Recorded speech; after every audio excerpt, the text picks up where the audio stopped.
Oh, perfect. I am too. I'm just an assistant. So. Yeah. Are you excited? Okay. Is this your first time? Yeah. Well, one person told me they I don't know did that like, much. it's a small neighborhood, they got a couple dozen donuts for their table. I shut it down and pass out donuts on the way to work. Yeah, yeah. I got pregnant and decided to change fields. Hello, how are you? Good. Oh, yes, yes, I know, I think she was gonna send out a meeting for another meeting this Friday. Yes.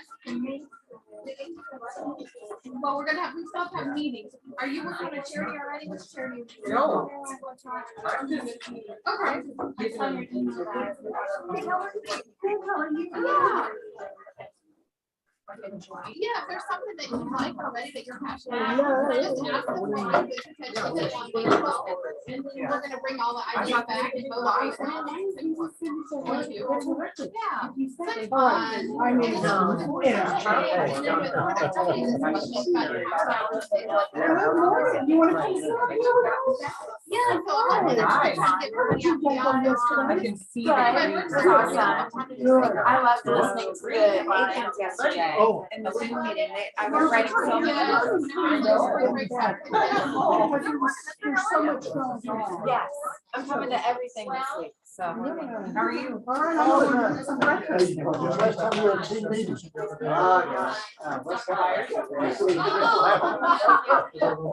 I like it. So do you feel like you've got everything kind of going with it? I think so. Yes, that's Just one thing.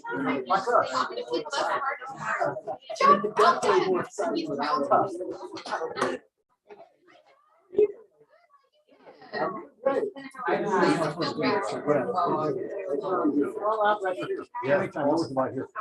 Jim, John's the reason I'm here. I heard that. I'm like, I was talking to all kinds of folks and John talked me into it. More Rusty Thank you for ones. taking it. I don't More know will. if Wasn't it Deborah Rogers? I'm still under them. And she just knocked on my door. She was, no, she knocked on my Oh, you better door. have the twins. Sell the neighborhood, it's like her part. And I'm like, why not pay the stage in the office, right? All right, let's go and get started. We have a full day. I'm like, I'm definitely going to Chile, I prefer, right?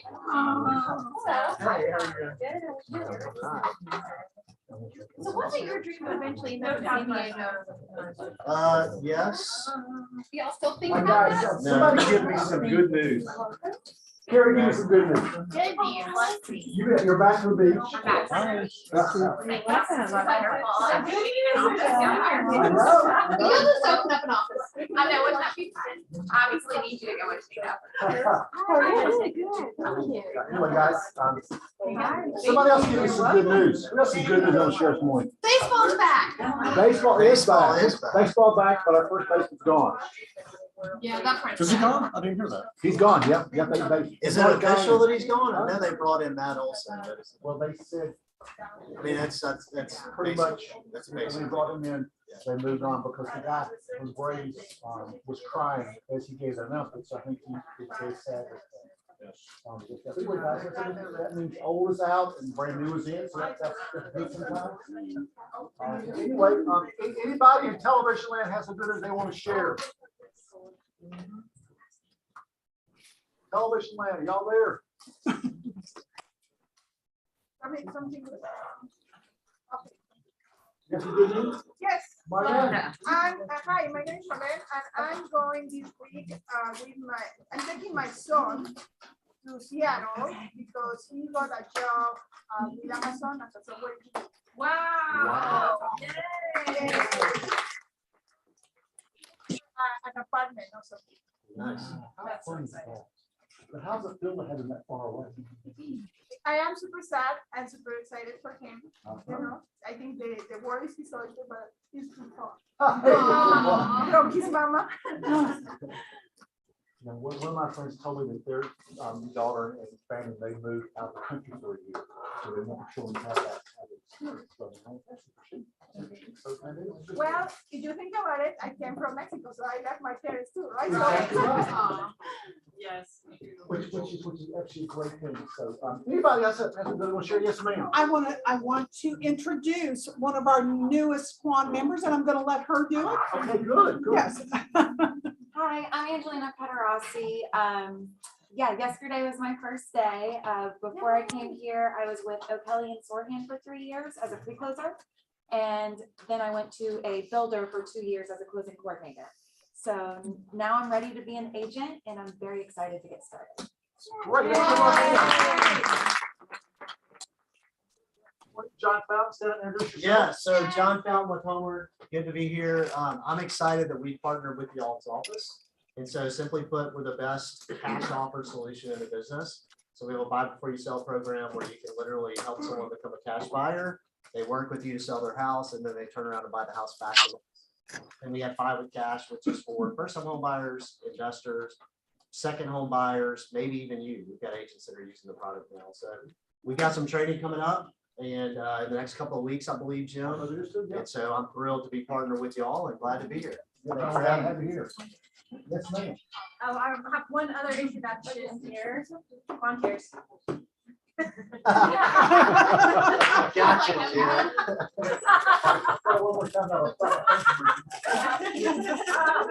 I'll let Stephanie introduce herself.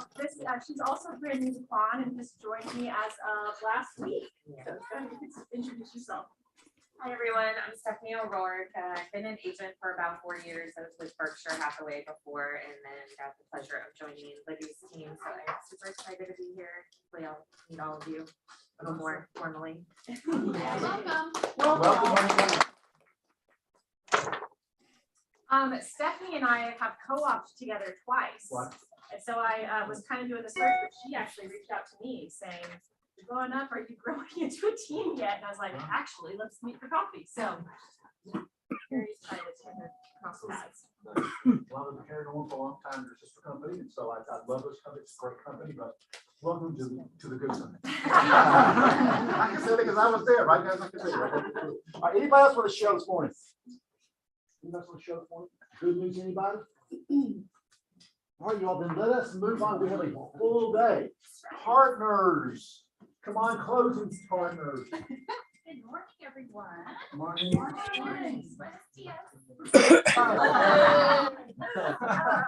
Welcome to the new Ladies in the Room. I'm Carrie with Thomas & Brown, House Member Closing Attorney. And we have a couple of things coming up. Actually, forgive me, I always like to say our office locations. We have one here in this building downstairs on floor 1 or G if you're on the elevator. That cracks me up when people are like, where's G? I'm like, you're here, you're good.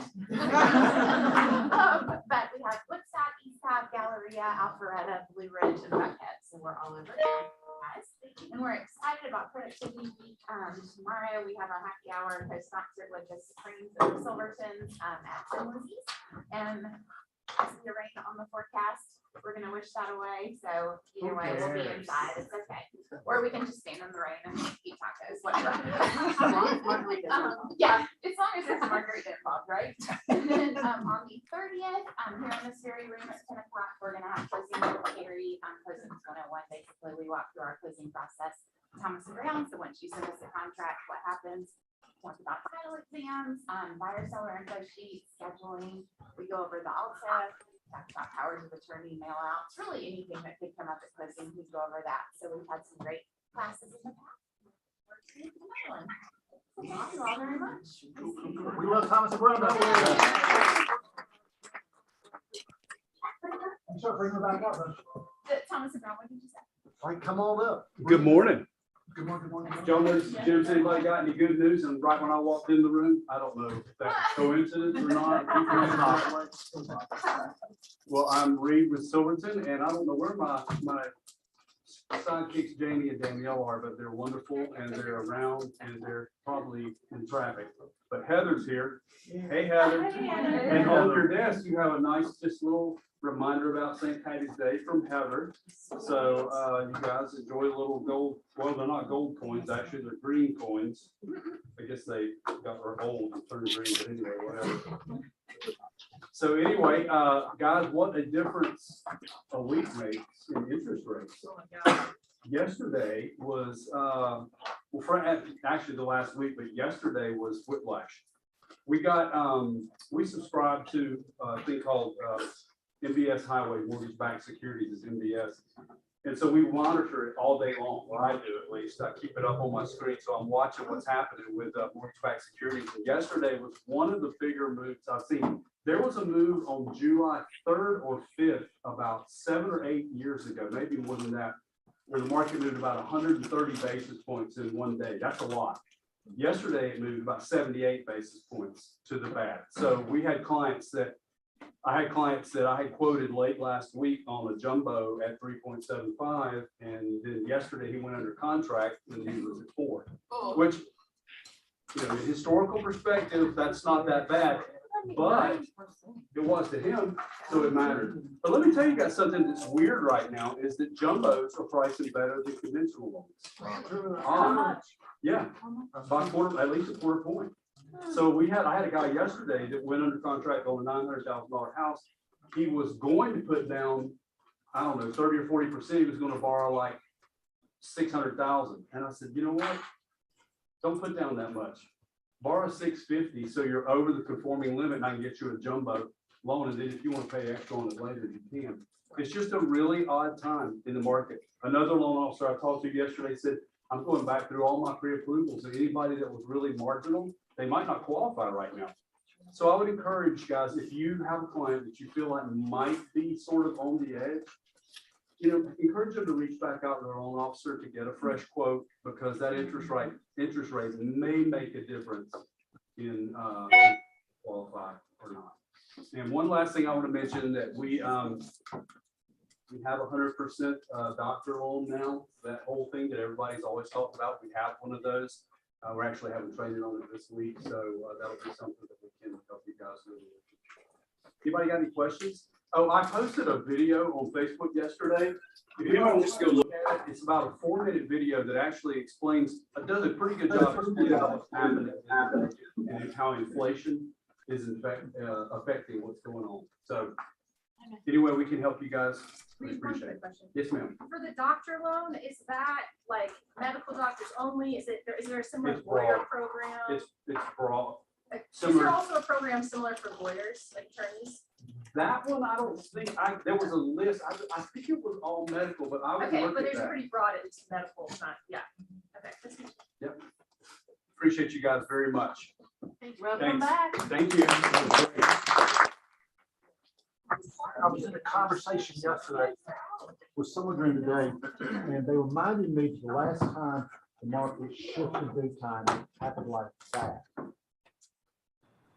Like that. All of a sudden, we went from a great market to a market that was struggling. So guys, realize that this is now the 13th year of a typical 5-year uptick. Okay? At some point, the market's got to adjust. And what do you think is going to make it adjust? Who knows? Could happen this year. Who knows? Could happen in 5 years. Who knows? But guys, just be watching, because there are signs out there that the market is certainly moving. And the biggest sign is we're 13 years of the 5-year. At some point, it's got to go the other direction. So guys, just pay attention to the signs, because when it happens like that. Like overnight, someone flips a switch and our market evolves. So anyway, sponsor of First American Home Warranty. Let's give them a hand. Whoa. Hey, gang. Definitely always good to see everybody here. I have nothing, y'all know who I am, you know what's going on, but who's still having the home warranty conversations with your clients? You are? All right, we're gonna give a cheers. How are you doing? All right, Libby said she did. I sent Libby a message the other day. I saw one of her songs and stuff. Thank you. Pom yourself, cheers for what. So it's been a crazy couple of years. Y'all all made it through. But knowing that right now, if you're not having these conversations, why not? Because if there's a time to be having them, it's now. If you have somebody that's, hey, 20, 30, over asking, new homeowners that have never dealt with things that happen and break down. And if you're not having home warranty questions or conversations to not only just protect yourself, because we've got the waivers back here on the back, it also protects the office's E&O too, so against you as well. So we've got these in PDFs, we've got these on the back of our brochures. But if you have questions about how to have a conversation or what you really ought to be looking for to have in your top 3 things of why you're talking with your homeowners about it, let me know. I'm happy to talk to them one-on-one to answer questions of, hey, these are the things that, First American covers and this is what's important. You get an inspection back and you're like, what's going on with this inspection? Will you cover this? Like, I am here. I am a phone call away, a text away, and just want to be a valuable asset for you to be able to, help your clients out and answer questions for them because like a car wreck, you can't get a car wreck and call State Farm and say, hey, can you up my coverage starting, March 1st? And they're like, oh, we'll start April 1st. But I can't have you call me like, oh, my client's just closed 4 weeks ago and their HVAC went out. Can you get them a home warranty? It's not how it works, but we can definitely be there before. So Hear me. so we have no age limit on any of our systems. We have no dollar limit on Freon. We have no obsolete parts clause, which is something that we can have coffee about or a smoothie. If you need to do a walk and talk around the parking lot to get some steps in, I'm happy to meet you to do that. So just On my mute button. time to chat, if you need me to meet you at the office or just over the phone, I am here to be able to be, that resource for y'all because you bring value to your clients and what you do. And whether it's from listing, Amanda had one that was listing going to the buyers now that got a deal closed, like don't let a deal fall apart, don't worry about little bitty things like get a home warranty because that's going to pay off in the long run. And if it comes out of your pocket, then you can use it to write off, for business expenses, but if not, why are you, talking to your clients about it? If they have questions, I'm here. So that's kind of about it. But, cheers to all of y'all for all of the hard work from this past year and just like to be a part of y'all with 2022. So we've got some snacks and a little bit of breakfast back there for you. Thank you. Snacks and breakfast. We love it. Oh, so let's talk about the Y4C2 teams. So John, what is your favorite one up there? It's hard to pick my favorite, but Anything I jump like out at you? seeking first to understand. First one's done great. All right, so tell me why you picked that one, John. I just think communication is so important. And, in regards to real estate agents, they got to understand their clients, understand the listing agent or the other agent, buyer's agent. It's important to listen and understand what they need. And one of my faults, which I've got a lot of them, is that I already know the answer before you finish your question. Yep. That's true. Right. Stop saying that. That's one of my faults. I already know the answer, which means if I already know the answer, I listen to your question. I'm not, guys. So I love the idea of first seek to understand. Try to hear where they're coming from before you shout out you're an idiot. And I've been known to do that. So guys, so this week is our week of productivity. And I'm gonna try to hold just for a second. Because guys, we are the only television office I'm aware that does this. We started 10 years ago. Guys, it's been really, really good for us. If you missed yesterday, you missed a blessing because there was a wonderful panel here here and online, guys, that was just amazing. Arthur, what was your favorite part about yesterday? Because it was a great day. Besides 20 online and 20 in the office. What gave me hope? You stand up. So what gave me hope for our future and for our profession, is to hear the 23-year-old and the 26 now and a 40-year-old talk about investing in real estate. So they have a bias towards when they go on a listing presentation, they're thinking, should I buy first, right? Just to hear them talk about the tried and true. I mean, the things that Gary has taught us to do, just to hear them talk about lead genning for 3 and 4 and sometimes 7 hours, because they understand it's a business. I mean, I left here so very energized. After 24 or 25 years in this business, yesterday energized me, just listening to them and knowing that anybody in this room, we all have the same opportunity and there's not a gap. So I really loved yesterday and I can't wait for the rest of the week. From 36 sales at 22 years old to the next year, she did 102. By herself. Single agent by herself. Wow. Please don't tell me it can't be done. Because she knew nobody in Nashville, nobody, just us with her husband. So it's okay to cry. Come find us. Michelle, Jim, me. It's okay to have those breakdowns. It's expected. Just don't give up and don't tell me as a single agent, I can't do it. From 36 in year 1 to 102 in year 2. Rusty? Leslie Ann, she owns 7 properties, and I thought was awesome from both the Yeah. younger ones. Yeah. Was they're talking about building a passive income, so when they get to 30, they won't have to work so hard. Yeah. I thought it was awesome. It made me sad when they said, like those older people, like 30. 35. You get 30? Crutches now, 35. Imagine being 30. I want to just point out to you, what's happening every day. Wednesday, Michelle's having an incredible group with Michael Cheever, Heather Abernathy, and Beth Piazza, who was, I mean, all 3 of them are rock stars, okay? And then, of course, we're doing this wonderful thing with Silverton on Wednesday also. But then on Thursday, there's a great guy that's coming whose name is Ryan Butler. Ryan Butler is at the DC office. Boatman Kitty is his operating partner. Ryan Butler is probably, I'm guessing, 35, 38 years old. His team did 175 million in sales last year. That's not even the most impressive part. The most impressive part is that he closed on 100 doors for rental last year himself. Now, several of those are multifamily houses, which I get, okay? Okay? But he bought them in multiple cities. Do you think you might learn somebody that is 38 years old and closed on 100 doors last year? That's amazing talent coming here, guys. And don't forget about the shred and purge on Saturday. exactly right. How's that going? If I want to talk about that. It's going great. We've got 20 people signed up so far, and we'll be here from 12 to 3. And those of you who have clients come in, please sign up because we're still looking at people to set up and to break down. We're very heavy on the setup part of it. We need a few people to stay to break down. And Kimberly has her talk about it. Friday, we're gonna do a fun scavenger hunt here in the office. I'll have a whole list. Vendors will be here, set up around the building. I'll have a list of items you either gotta find or complete. You'll get points for everything you complete, and then the winner will get a gift card. And then we'll have the paddy wagon and beer in the parking lot afterwards. Fabulous. Thank you. Thank you all for working so hard on that. This has been a group effort. Thanks so much. The event is coming up there. We have a full week.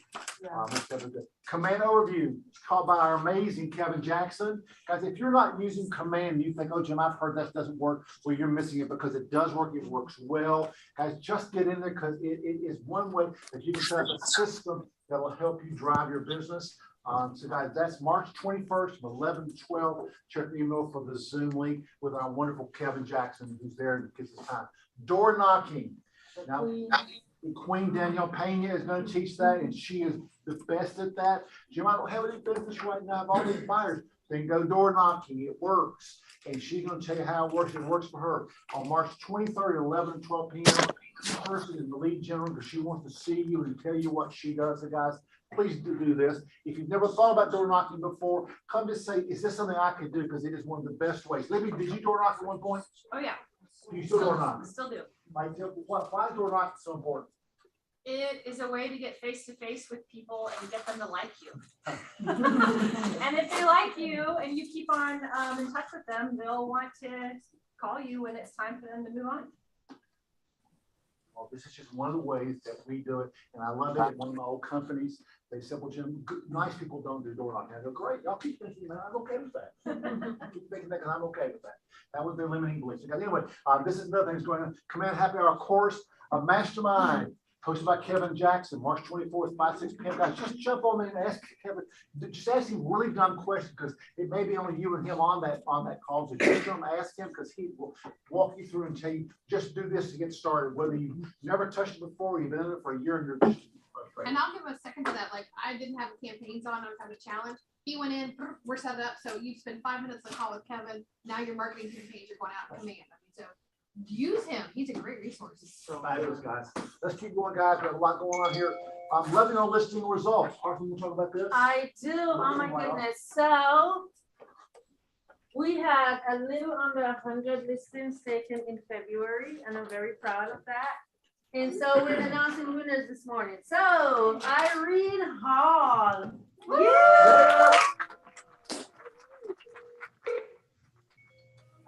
In February, and I think they both went on the contract like next year or something. So honorable mentions, Meena Chopra, West England, Justin Hill. Good morning. Morning, how are you? All had listed. Good, how are you? Good, quick. So I have to send you also one of those non-exclusive listing agreement between us. Kelly. All right, so congratulations to you. She's one of our newer agents. Experienced agent qualifiers. You have had to have 3 listings to qualify, and experienced somebody like me who's been around a minute, right? So we had Carrie Quarters, Jennifer Sue, Liz Cohen, and Marlene. And so what we're gonna do, because the qualification was 3 listings or more, I'm gonna put all 4 of you in a hat. And we're gonna have the wonderful Kimberly draw Marlene, because everybody loves Kimberly. And so they won't be mad at who she draws out. I'll be accused of, you probably picked your favorite gentleman, you're right. I did. And this is for 200 Visa gift cards. So if you're a praying person and you want, so start praying. So here you go. I'm feeling my favorite, I can tell I you. need money to spend in Seattle. Talk to me, baby. Who's the winner? Jennifer Sue. Jennifer Sue. Jennifer. Gift card for you. So team honorable mentions qualified. Heather Abernathy had 4 listings. Heather, come on. One more?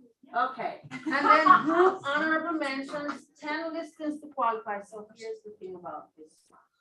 We had 2 people who actually had 10 listings, but here was the qualification. Rusty, they had to be active in the FMLS. So 9 of those were active in the FMLS. So Janice and I think Courtney. Guys, thank you so much for playing out, and you all are so competitive. Oh my God, I was getting text going, I sold my listing to my buyer. Can we count it? No. It said active in FMLS. So next year, guys, next February, God willing, and the kids don't rise, we do this again. Thank you. Thank you, Arthur, for your passion about that. Oh, very much so. Guys, there's a reason why our office usually finishes first for Keller Williams and Metro Atlanta for the number of listing units, guys, because we focus on it all the time. Be your own boss, Keller Williams Atlanta North. And that is. That's me. Okay, great. Okay. That's me. We took down that long list of things you couldn't read. Anyway, this is what's showing up on LinkedIn. You can use this to attract talent, to build your downline. We're doing the K-score, and we're doing it a little bit at a higher level because we're doing KW Prep first. And if any of you want to see what that looks like, I invite you to do that. What it does is it gives agent or potential agents the idea of what's coming both mindset wise, which I know Arthurine loves, getting ready to prepare, and a good building block to build a business. It is exciting. I sat down, it's riveting, Jim. I sat down and watched the KW Prep, all 17 modules are about 5 minutes each, and in about an hour and a half. It is excellent information. So we can be very proud of what we're doing to help people build a business that's worth having. And just reach out to me with their name, their telephone number, and email address. I'll take the rest, keep you informed, and happy talent searching. It's not hard with this. Michelle, thank you for your hard work on this. She is really making this her own deal and making it exciting. Guys, congratulations. We're helping you get more passive income, which we want y'all to have. First closing. All right, come on, Arthurine. All right, first closing, and I hope we have a lot to celebrate. I see a lot of paydays up here.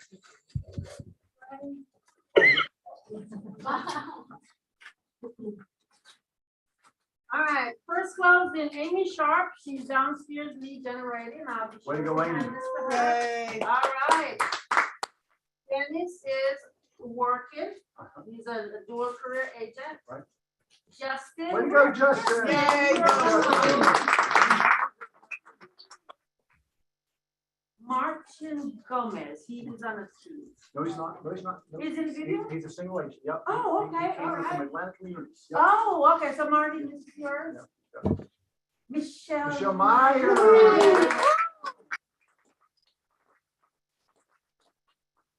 And And Will, way to go, Will.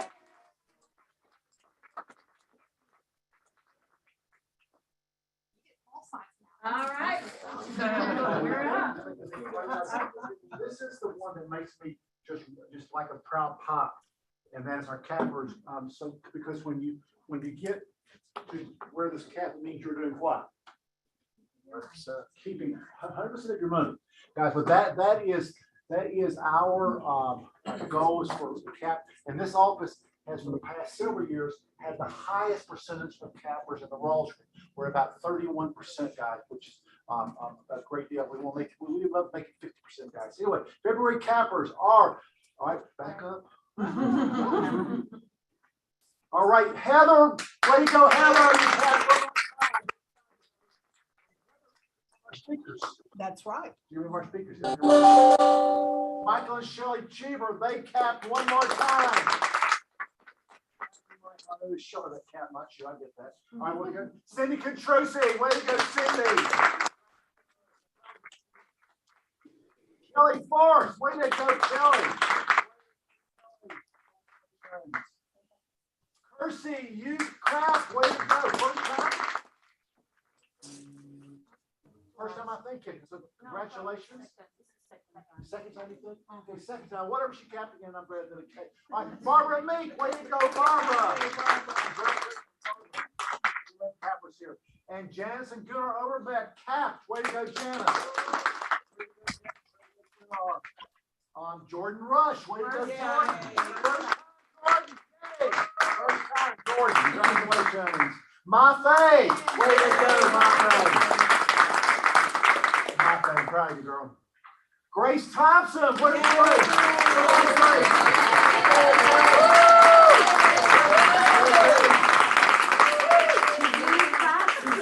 Oh, way to go, Grace.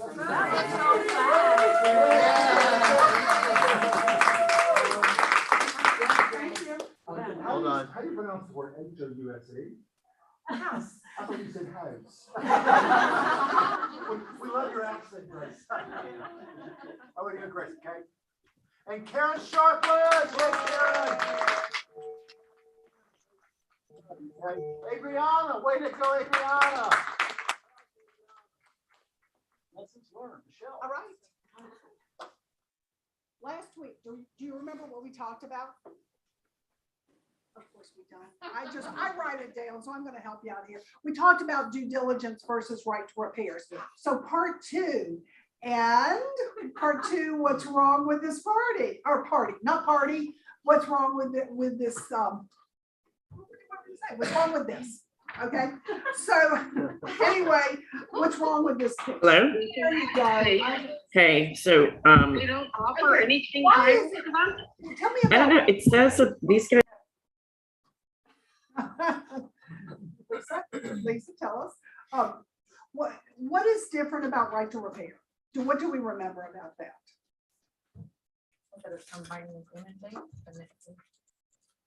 Well, it is from binding agreement, but what makes it different from due diligence? You can't just walk away. Mind about anything except for those inspection items in the exhibit. Okay, that's right.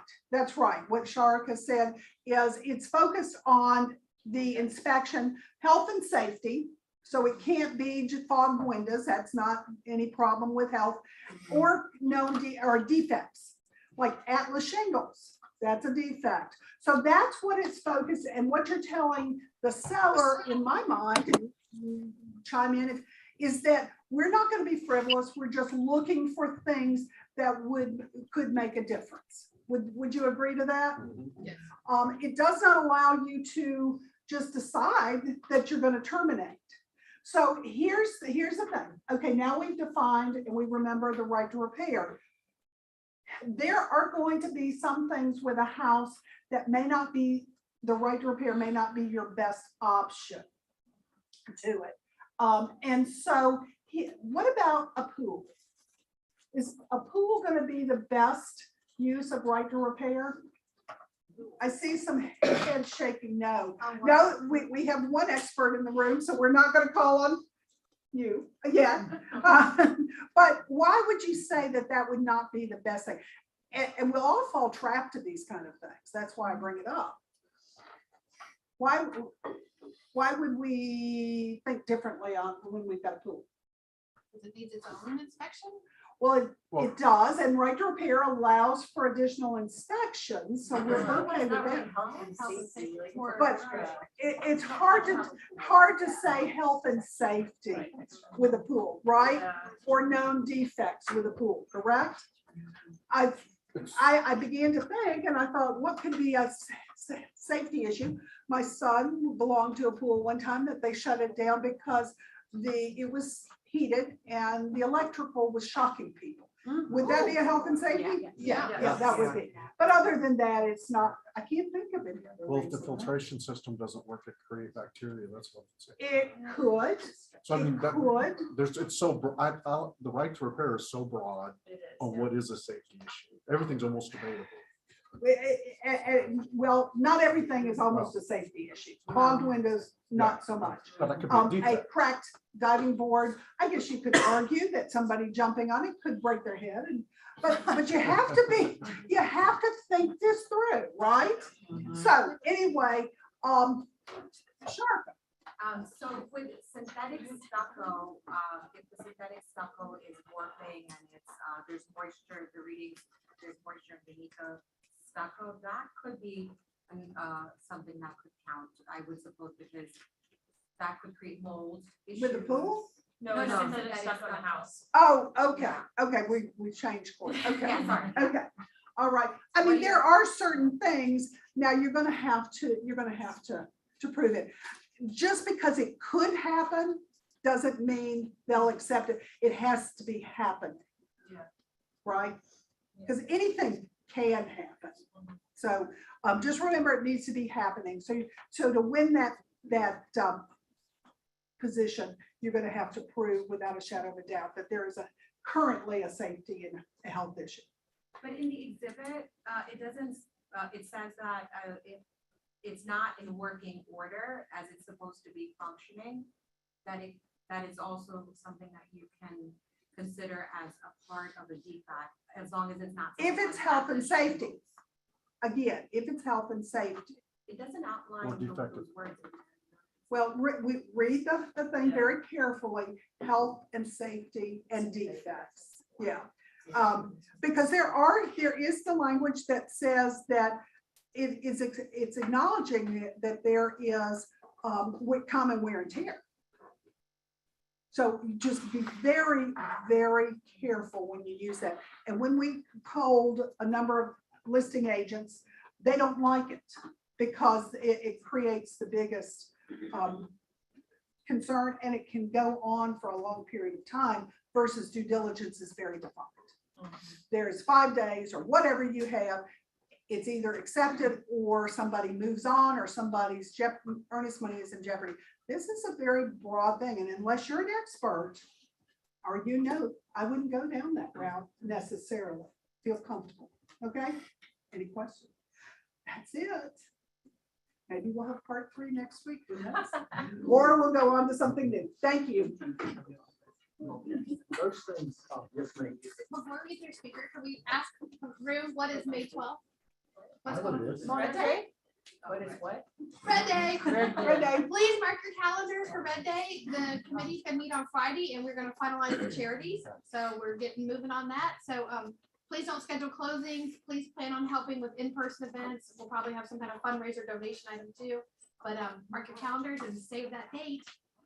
Please say that, guys. That's Mo Anderson's birthday also. So please say, please say that you all, and so guys, come on up, Libby. So when Libby walked in my office, how many years ago, Libby? Just over 5. Well, 5 years ago, I didn't look at her and go, oh, she's gonna be a superstar. She came to Atlanta, just moved here, Yep. did not know anybody. Right. Besides maybe a few people, you know what I mean? My sister, yeah. Exactly right, Sean. And were you pregnant at that time? I don't remember. No, I had a 6-month-old. 6 months, exactly right, Sean. So I thought when they're 6-month-old, don't know anybody. Thank you for coming, Libby. See what you can do your business with me. I didn't think all that, of course, because I tell you what, guys, I've been doing this for a long time. You still do not look good. She's a star, she's not. She's a star, she's not. That we look at you, just never know until you work with them. So Libby, tell me a little bit about the way your business got started. What did you sort of do? What focus on the first year? Well, and absolutely, okay, so I want to do a little, I'm gonna get there. Okay, go for it, I'll go for get it. there. Go for it. But no, I wanted to share about building a referral-based business, which is ironic because like you said, I knew almost nobody when I started real estate. I had moved here August of 2016. I got licensed in December of 2016. Only person I knew in Atlanta when we moved here is my sister. I love her to death. She's never given me business. Not because she wouldn't, but she's a teacher, a little bit meek and mild. It's just, she doesn't have that personality to really go hunting for it, which is totally fine. But I knew from the beginning, like, man, if I could get to a place where sometimes my phone rings, that would be awesome. Especially as a new agent, I was hearing people who've been in it forever and like, oh, well, my cousin is that, and all she does is just sit in her office and wait for her phone to ring. I'm like, well, that sounds great, but my phone's not ringing. Nobody knows me. And I wanted to get out and build that from the beginning, but it's also like, you can't start there. You have to start somewhere. This last year in 2021, I had 89% of my business was either from my database or a referral from my database, which accounted to over 20 million in volume and over 560,000 in GCI. So I'm not going to say I've made it because there's always more to grow, but I am very proud of that number and work to continue to grow into a trusted resource where people want to refer me and to continue to use me. But again, you don't start there. In my very first year, again, I was licensed in 2016. So the 2017, at 31% of my business was from my database or from database referral, which was 162,000 in volume, which isn't nothing. It still worked out to 48,000 in GCI. But it was, I very much, the first couple of years, it was very spread out. It's like I got business wherever I could get it. So I looked at my first year, 31% referral, 17% expireds, 16% door knocking, 12% open house, 12% postcard, 7% Facebook. Like it was literally like, do it all, try to find any kind of business that I can find. Year 2 was 42% database. Year 3 was 37% database, so it went down, but also my door knocking and open house was like 21 and 23%. So it's like I had some close seconds. And then 2020 was my first year in the 80s. That was 82%. But you have to start somewhere. And I think how you actually get there is, of course, I think there's 2 main things. If you really want to grow into this place where you're getting most of your business from people that you know or people that you've worked with, I think there's 2 factors that are, in my opinion, almost the only things you need to focus on. And the first is you have to be excellent at what you do. You have to be a real estate expert. Yes, in the beginning, we're all faking it till we make it, but that'll only get you so far. And if you're not doing a fantastic job with your clients, the truth is they can hire somebody else and it costs them the same amount of money. They can hire somebody with that experience, that top tier.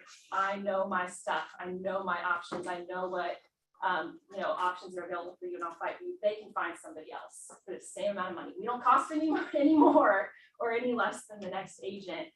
So I really think, and especially in our office where we have an incredible pool of people that are so willing to share, an incredible training support system, awesome programs that you need to know about, like Homeward. It's like you need to know every option and be able to present that to your clients, because then they think, because you know how, especially in a market like this, we've all seen it. We're all kind of probably part of like the East Cobb real estate board. I mean, I don't know if you look at some of those threads, but it'll be like people trying to help each other come in, and there's like 86 comments. It's like, well, have you tried this socialist? Have you tried this? And like, they don't know what they're really talking about, but they're trying, and it's like, but they go to a Facebook group because they're not getting that from their agent. And they're going, surely there's some other option I don't know about. That is our job to present our clients every option and what's the positive and negatives of, hey, we got an offer with 2 days due diligence, and we also have an offer with right to request repairs. Here's the good and the bad of both, and here's kind of what could go wrong with either, because there's no perfect solution. So I think the first thing is you really have to know your stuff. Whether you're representing a seller, whether you're representing a buyer, you've got to be the expert. And that often means, especially in the beginning, that's such a great question. I'm going to get back to you in 3 hours. And you're frantically calling through your phone and you're becoming the expert on the fly. But you're still, you know who to call always, because we always in this office have people that we can call. So I think that's a huge part. And then I think the other thing that is something that I've become kind of obsessive about is the client experience. I want my clients to feel so taken care of, and like I'm carrying so much load for them that they're like, okay, wow, that was still a little stressful, but I can't imagine what it would have been like if Libby hadn't been the one to guide me through. So I think that comes with genuinely caring about them. You know, anybody can smell commission breath from a mile away. So if you walk into a dump of a house, you know it's not good, but you can make it great. It's like, yeah, yes, that's true. You can sometimes make it great. If they have told you they want to put some love in a place, like sure, point out the positives, but it's also going, oh gosh, I hate to say this because I know that you're really liking this house, but do you see the elevation in the backyard and how it goes towards the house? That means water could be coming towards your foundation. I'm not saying it's a definite no, but it's something that as a realtor I'm concerned about. That means you are not just saying, oh my God, I love the house and it's been on the market, it's open door, so like maybe we can actually get it. You're not doing your client any favors with that. But whereas you're pointing out issues that you see, even if they don't see them, they remember that kind of thing. And they know that you're in it for the long haul and for their best interest, not just for your own benefit, you know, not just for your own paycheck. Because it's like we could sell them any house, but you want them to be in the right house. You want them to be happy. And you have to think about it this way. I want all of my clients to buy houses that if they call me in 3 years and it's a totally different market, I'm not going, oh, I'm gonna sell that. You know, I want them to buy a house that's like, this will be a dream to sell, even if it's a crazy market, people are gonna like this house. So it's like, you don't want to get your client into a dud. And then you would also have to have a conversation of, yeah, everybody else has all this equity, but you guys, you know, it's like, so you want the best for them, for their own, for them, but also for you. A lot of my clients that I have found, I've gotten, you know, not 100% of my business is not from database and referrals, but I would say a lot, every year I gather some clients, and how I found them was from trying to find the right fit for my clients, if that makes sense. So even this week, or I guess it was last Friday, I sent out letters, and I feel like those are honestly becoming a little less effective than they used to be, but still got a response. And somebody in their favorite neighborhood, and he would think about selling. He's been in the house, original owner since the 90s. So I said, great, can I pop by first? I did, and I said, okay, I really think my clients should see this house when it works. So we came by, and they took some time, and they decided, gosh, we love this house, and we feel like it could work, but for this one reason, it's not the one for us. I said, okay, then that's the answer. And I called him back and said, I'm so sorry, it's not the one for this reason, but man, you've got a great house. Can I keep you in mind if I've got other buyers? And he says, absolutely. And I said, well, what have you thought more about listing it? And he's like, actually, I think I'm ready to just get out of this house. So then you can start the conversation of, wow, we'll have, and I, of course, because I try to not talk about price when I'm bringing a client. I don't want to commit them to something before we see it. But I was like, I think you could get X amount out. And he's like, you got to get me. He's not somebody that watches the market, you know? So every year I get some clients like that. And that was honestly my very first listing. I'll have to look back and see if it was my first sale. My very first client I met at an open house. I didn't even, this is kind of embarrassing. Now you can't do open houses with this little training. I didn't even have a super key. I had to have another agent open the lockbox for me so I could host this open house. Was how little I kind of knew, but I'm like, just go and meet people. Okay, I'll figure this out, sure. But I got a client from there and she loved this one community. And so I started calling expireds within that community. She did not buy it and she ended up buying 2.5 years later. So I still got her as a client. Like, I'm gonna chase everybody down. But I found her an expired property and she went and she's like, oh, I don't love it because of this. And it's like, okay, but that guy became my first listing. So I was like, hey, my client doesn't love it, but you seem ready to sell. Let's talk. So I think and that also shows the client. I think it's incredibly important in this kind of market because as we all know, the inventory is so tight and competition is so tough that there's some clients, they're just not going to be able to buy on the market in general. So it's like the more time and energy you can invest with your most motivated clients to find them an off-market opportunity. And that's what makes you the star in their eyes. Like, oh my gosh, I can't believe like Libby got it done. And that's what you want. That's when it's when you do something that not any other agent can do, that it really cements in their heart, like, I'm gonna refer this person out because she went through fire for me to find me a house, or maybe negotiations, due diligence were really rough, but they knew you had your best interest in mind. Those are the things that really, when it's an easy breezy transaction, to be honest, those are the hardest to get referrals from. Because it's like, oh, I showed you 4 houses, you put an offer on one, it was accepted, the inspection wasn't super scary. It's honestly, you become very forgettable because it was a smooth experience. It's the clients that you walk through fire for that they are like, wow. So I'm not saying, like Amanda and I were laughing at this earlier, like, I'm not saying burn down every transaction. But we all know that, those bumps and hurdles come, and it's really how you respond, what level of professionalism, how easy are you to communicate with, and what solutions you provide for your client. And when they see that you're not pushing just, no, don't lose contract on the house, it's like, oh, my commission. But when they see that you're really thinking about them, that's really where like it becomes the gold. My business blew up last year, and I honestly think it's because the market was so hard. I can't believe it. This is funny. We thought last year's market was hard. I don't know if you remember that, but back in 2021, we thought it was a hard market. But honestly, that's why I think that's why I did so well last year, is because I had my people were even more vocal when the market got tough, of like, you can't just use any agent, you gotta use Libby. And I did really well in a hard market because I have these kind of raving fans that are like, no, she will get it done in a tough market. So I think when you walk through fire, people remember you.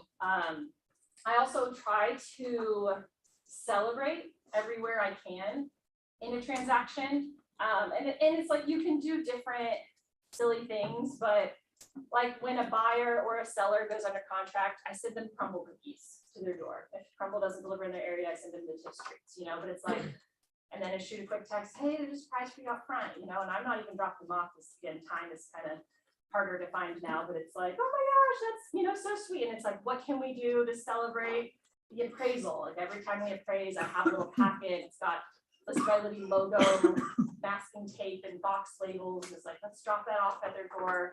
Just be like, hey, congratulations, we appraised. I got a little something at your door. Like, let's get packing. Like, we're moving. You're moving ahead with this. So I think finding ways to celebrate even during the transaction are huge, because those are also the memorable moments. And like Jim's always advised too, if you can like bring it into like work, if you can celebrate somehow at work, that helps a different audience of people see it and celebrate it. Obviously at closing, everybody's celebrating. So I'm not saying, like, I still do closing gifts, but I think they're the most important thing. No, because like most people do them. So I like to find those moments before and after to really kind of mark the occasion and make myself stand out. I think something that people often forget about too is like, checking in after closing, you know, like I check in 2 days later, hey, how'd the move-in go? Or like, maybe you send pizza, or you find out, oh, you've just got a crew of people, let me just shoot pizza over to you on Saturday night as everybody's unpacking. Even a week or two later, hey, how's it going? Is everything working right? Like, do you need any vendors already? Because you'll be surprised, and sometimes they don't reach out.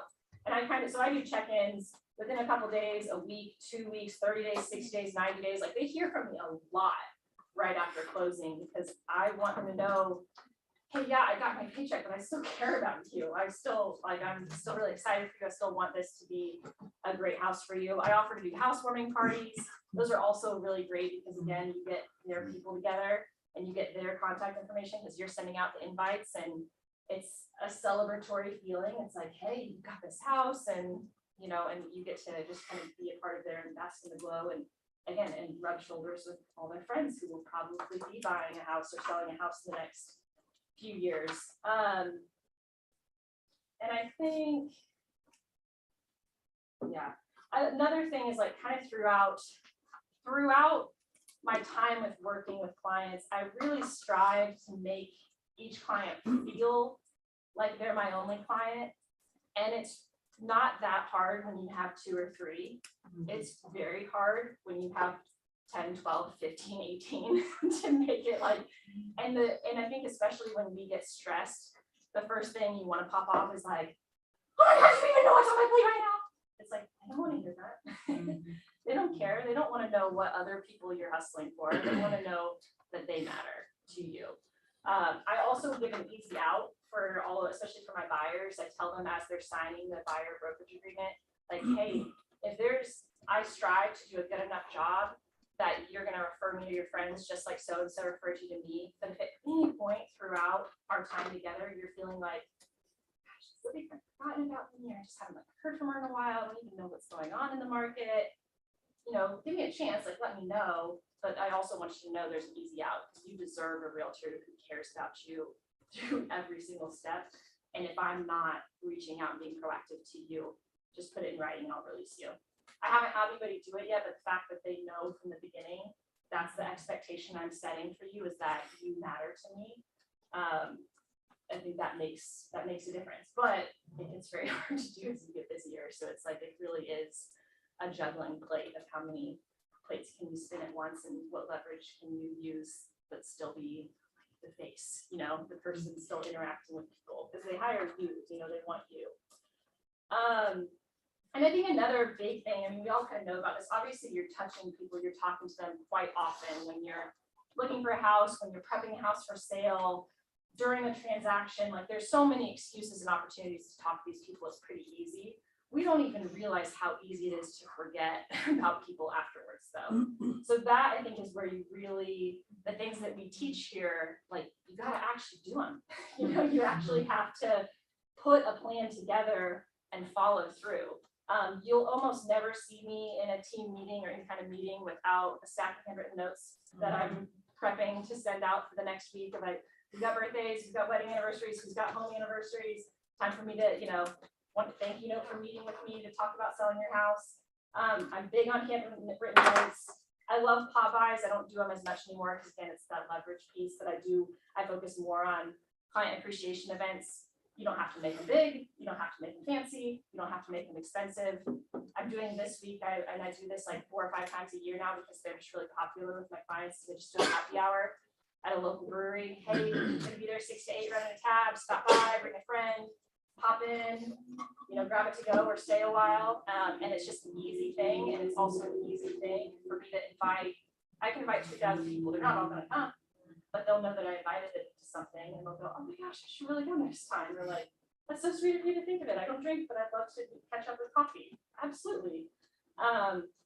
Quarterly phone calls, you know, doing the alphabet thing. This is not like rocket science. It's not something that you haven't heard before. I love doing the phone calls around events, because then I'm not calling going, hey, you there by yourself? Not that you should never ask, but you don't ask every time. Like, calm down. But if you're inviting them to an event, hey, you've got this awesome event, it's dumpster day. I don't like the name Shed Purge. I know it's weird, but I just call it dumpster day for my people. I think it's purge. It reminds me of that isn't there like, that, isn't that? It's a move, it's a move. Yeah, so I don't like yeah. the shred purge, I call it dumpster day. I know I'm weird, it's fine. My people know that I'm weird, so it's cool. You know, so it's like finding those events that are really easy invites, because then those are the things that you can invite anybody to, and they go, even if they don't come, they go, oh my gosh, Libby's still thinking about me, and I like, we bought 4 years ago, and man, I should return the favor to her, what can I do? Well, I'll tell you what you can do. You know, you can think of who you know that's looking to make a move this year. Also, especially in a market like this, it's really easy and really fun to make your people a part of your team. I did this even like last week, have a buyer who's like, hey, I love this one neighborhood. And I was like, you know what? I've got 2 clients that I've helped in the past few years move into that neighborhood. And I called them both like, all right, you seen any dumpsters? You seen any signs of anyone moving? You hear any buzz on the neighborhood Facebook group? What's going on? What's coming soon? And they love it. I'm sending multiple texts, you know, like, oh, but I think this house, like, oh, you should go door knock there. And they're a part of it. And then also my buyers going, oh my gosh, she's hustling for me. Like she's got these people involved, you know, so it's like, it's a win-win all around to get kind of your people involved. Anytime you have a buyer in an area where you know somebody, even if you know it's like not the right price point or might not work out, you just call them and say, hey, I'm looking for this. And this market's so tough. If you see any signs of someone looking to move, you just shoot an address, like tell me something and I'll follow up on it. And it's an easy way to just have another conversation. And oh, by the way, how's it going? I just like the house, what's going on? Having an amazing list of vendors, because that is always a need.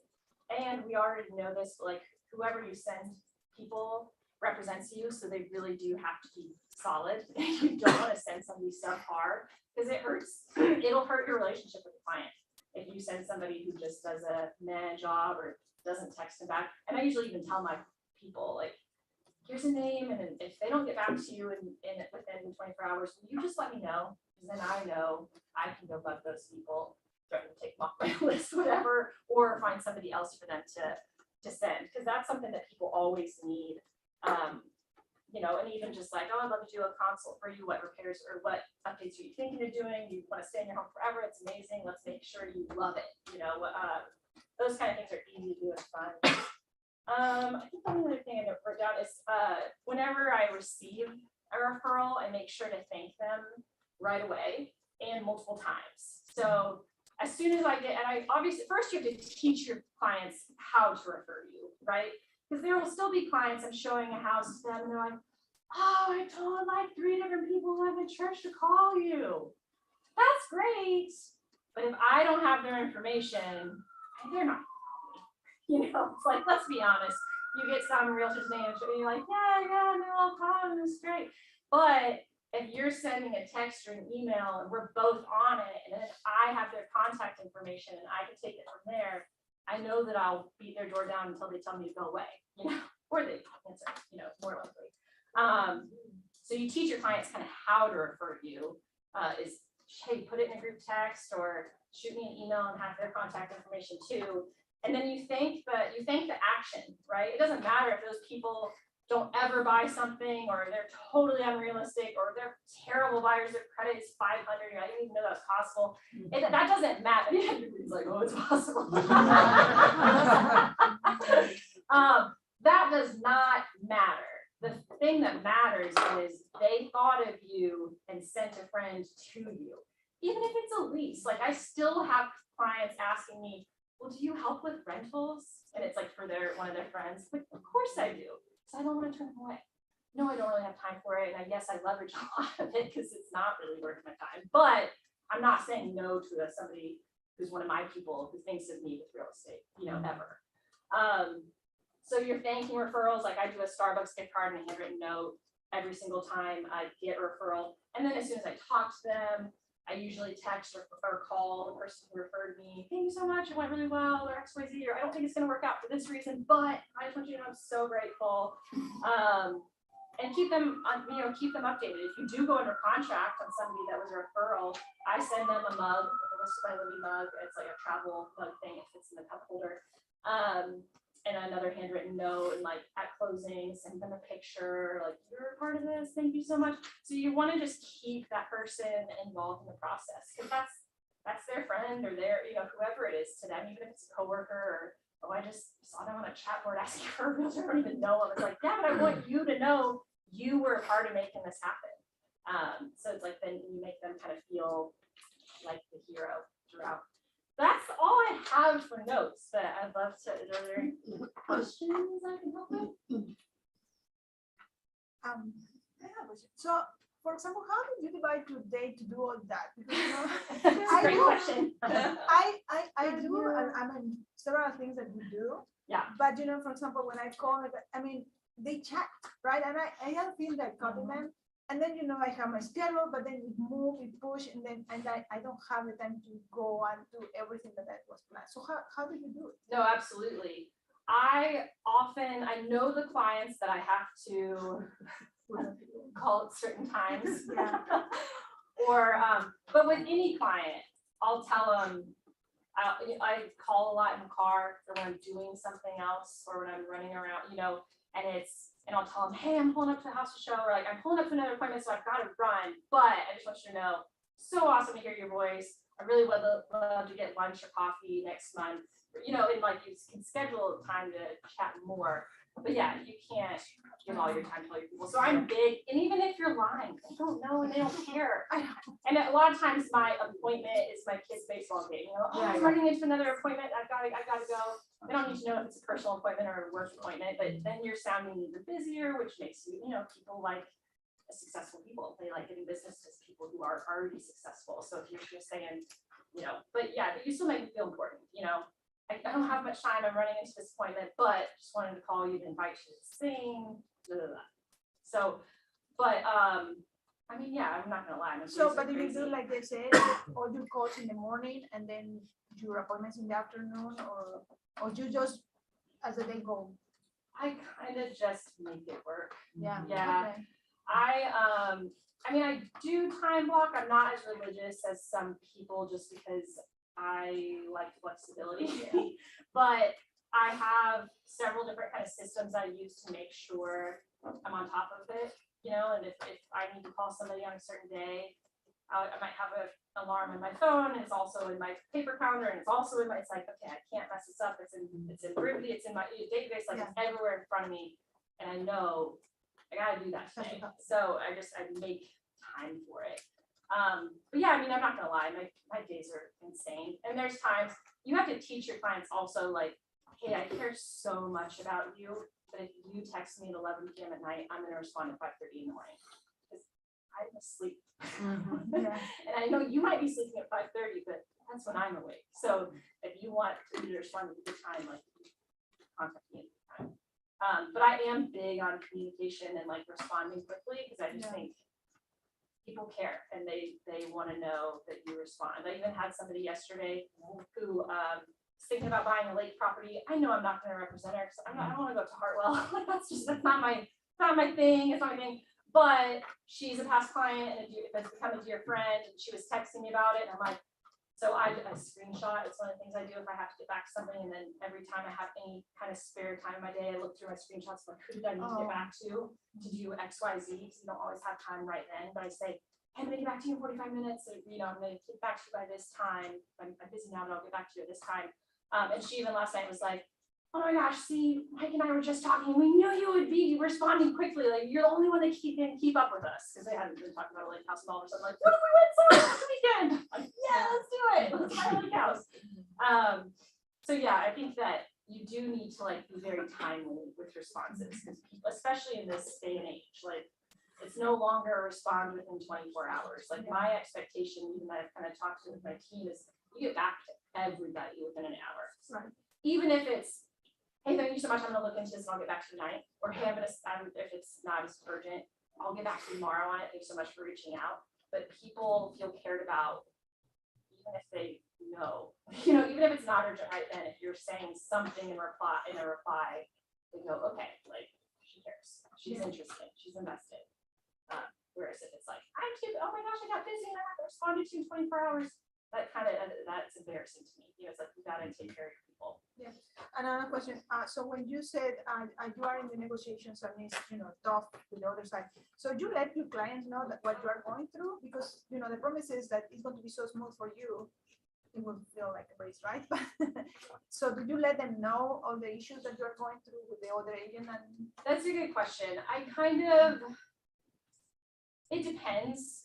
I try first to protect my clients and only come with solutions, not problems. Yes. However, it's a balance between coming with solutions and not just problems and not leaving them in the dark. Like communicating what's happening. So it's kind of a fine line. And a lot of times what I have a lot of clients in their 20s and 30s, so a lot of our communication is text over phone call, email. So a lot of times it's me shooting them a text of like, hey, just wanted to update you. I've been dealing with this the past, most of the day today. And it's no big deal, but this is what I'm waiting on. I just want to kind of let you know where things stand right now is X, Y, Z. Yeah, so it's like sometimes they know exactly what's going on. Like for example, I had a client, due diligence expired on Saturday night. It expires at midnight, is the day before daylight savings, and I'm pregnant and I'm grumpy and I'm exhausted. And this co-op agent is not getting back to me, and I'm like, I've got an 8 a.m. coffee meeting tomorrow, and I want to go to bed, but she needed to sign this amendment extending due diligence to tomorrow, and she hadn't signed it yet. And it's 9:30 and then it's 10:05 and I'm texting her and I'm emailing her and I'm calling her. And she's like, may I help you? I'm playing cards. I'm like, that's so great. I hope you're having fun. Sorry to interrupt. I need to see that this amendment is signed because it was my client's expectation that if they don't sign this amendment, we're terminating. Yeah. I already had the termination signed and didn't want to bug my clients. They literally got engaged that day. As we're dealing with all this stuff, they got engaged. So I'm trying to let them celebrate. It's like easy breezy, no big deal. Yeah. Meanwhile, I'm like, is this still falling apart or not? And eventually, I kind of let my clients in on it, and we're almost laughing at how ridiculous the situation is, and it's like a bonding moment, right? But I'm trying to not completely transfer all my stress to them because they know. I said, hey, I need you to sign this an amendment and a unilateral termination. I'm only going to send this termination if she doesn't sign this amendment. We have until midnight. If I have to send it at 11:59, I will. And they know that and say, I want you to enjoy the night. Go and relax. Don't think about this again. I'll just keep you posted on what happens. Because I want you to know, are you buying a house or is this falling apart? And it ended up working out. She got me the amendment and didn't have to sign. But my clients knew and trusted if Libby has to stay up to midnight to make this happen, she will. Okay. And if Libby needs to remember next time to have all of her deadlines into 10 p.m. Then that's So Jen, can we get that change in forms committee next year? Oh my God. Can you get that change in the forms committee next year? Yes. Hey, you know people. I know. I'll walk in. We're just like meeting up every time I write an offer. Have that stimulation. I got Not 5. 7. What's that? In other words, what do you make sure you do these things every single day? What do they look like? I know, every day's different, that's why I love the job, but every day I'd say every day I'm touching it, I'm, reaching out to clients, I'm on the phone, both current clients, past clients, sphere people. I'm kind of making sure, what's my next thing, because I always have a next event, a next thing to kind of look ahead to, and that's when I'm usually calling people or texting them or inviting them. Who are the people I need to make appointments with? Who are my top buyers right now that I need to hustle and find an off-market opportunity for? And I need to spend some time doing that today. And then I'm updating my clients of hey, I'm looking in this neighborhood today. Just want to let you know. Because again, they're seeing that you're hustling. So, every day is different, but they're all very full. And how do you decide what you're going to focus on that day? Do you do a list type before? How do you decide? Yeah, I kind of map out the week for the most part, and at this point I've leveraged enough that anything I can have off my plate and my admin team can do, 80% as good as me they do, and I just make sure they know I need this and this and this is the date I need to buy, and just let me know if you have questions, but go. And anything that's more client facing, I want to do myself.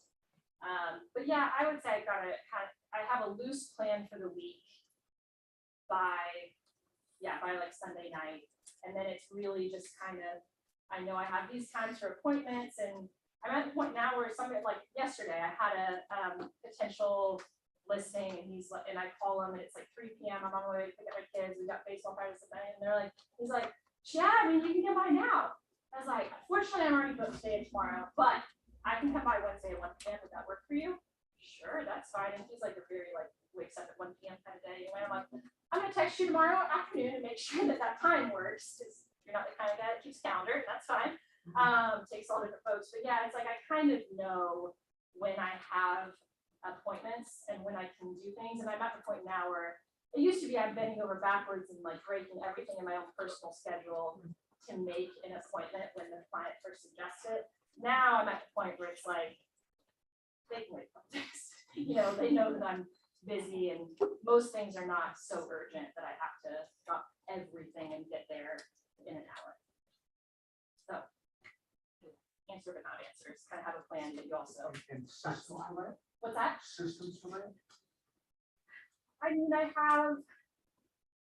I would say I've got certain days that I know my kids are in aftercare, so like those are easier to have evening appointments.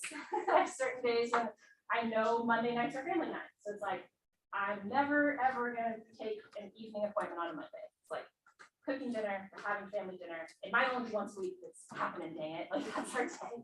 So I mean, I think kind of having I think the main thing is just knowing what is my availability, what is my time, what's family time, and what's time that I can give to work. And the same thing with like ever trying to take a day off. You know, like with clients right now, and it's like you can't ever take a day off because they always need to be in place. They just know, hey, I'm taking the X day off this week, but I'm still gonna get you in, can't see any property, just gonna have somebody else do it for me. You know, you can still call me if you want to write an offer, but it's, you know, they kind of, I think setting your own boundaries is huge because this job is never going to set boundaries for you and your clients are never going to set boundaries for you. So if you are responding to texts at 11:30 at night, they're learning, oh, I can text her at 11:30 at night. And if you're saying that you can show a house in 30 minutes, oh, I never have to give her notice when I want to see a house. You know, it's like you're teaching your clients how to treat you. And sometimes it is that urgent, you know, but a lot of times you can kind of figure out what works with my schedule and what doesn't. And if it doesn't work with my schedule, I'm never gonna say, no, you can't see this house. It's just gonna be a showing assistant that will show you the house. So it's like you can kind of leverage where you need to. So. Other questions? Anybody in television might have a question? I have a question. Great. So how did you grow your database initially? So like, just, I know what you've done to kind of cultivate it since then, but like initially when you got here and you have the 6-month-old, what did you do? For sure. I mean, you look at what opportunities you had. So I had a 6-month-old and a 3-year-old. My 3-year-old was in preschool. Every one of those moms was in my database by the second week of school. You know, it's like, all right, I've already got a database. Moms in preschool, there's 20 of you. Great, but it's a start. And from there, it's like, I'm gonna try to add them as my Facebook friend so I can be creepy and figure out when their birthday is. And I'm gonna look up their tax records and find their address if it's not listed in this. And I'm gonna send them a card and I'm gonna invite them to do a coat drive. And so even that first year, like my database sales that first year were from the preschool. It's like, those are the only people I had started to know. I lived in an apartment, so I did I door knocked the whole complex and did a first time homeowners seminar. I, you know, did open houses sometimes twice a weekend, every weekend. I door knocked at least 2 times a week for a couple hours and like kind of, again, meeting people, getting face to face. I'm not great on the phone, but face to face I shine. So I'm like, I can get people to like me. That's kind of my goal. It's like, let me just get you to like me. And maybe you won't give me a fake phone number. Maybe you'll give me a real phone number and you'll go to my database. And I already promised him, I'm not going to call you every week. So I can't call them every week, you know? But yeah, it is really just growing from everywhere I can. So kind of looked at what are my opportunities. You know, I had we went to a certain church, so we met some people through there. We went to, my kids were in a small school, so there's more opportunity now, but it's harder to get the information now. Got opportunity there, and then just like I can hold open houses and meet people, I can door knock and meet people, and it really is just kind of grown from there. And now, like anytime my kid does anything where there's a list, like and the Boy Scouts are here, it's like, awesome, I'm gonna figure out everybody's contact information, they're going in my database, because I know that then I'll have a system for touching base with them. Anytime I'm listening, hey, do you happen to have a neighbor directory, you know?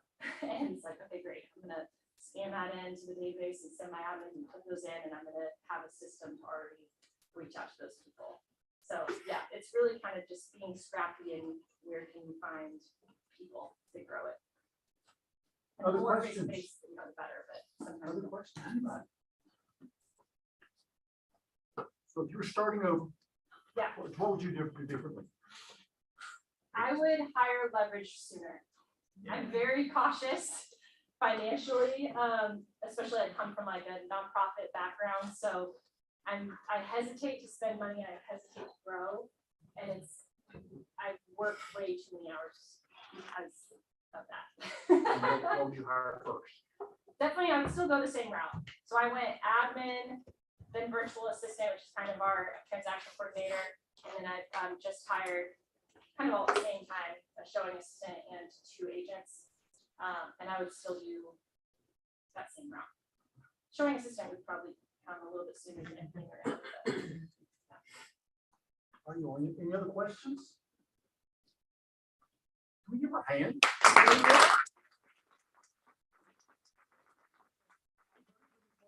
A little too much extra beer. Too much beer. Me too, me too. All right, guys, anything that we left out, Kimberly? You can leverage. How can I get leverage here?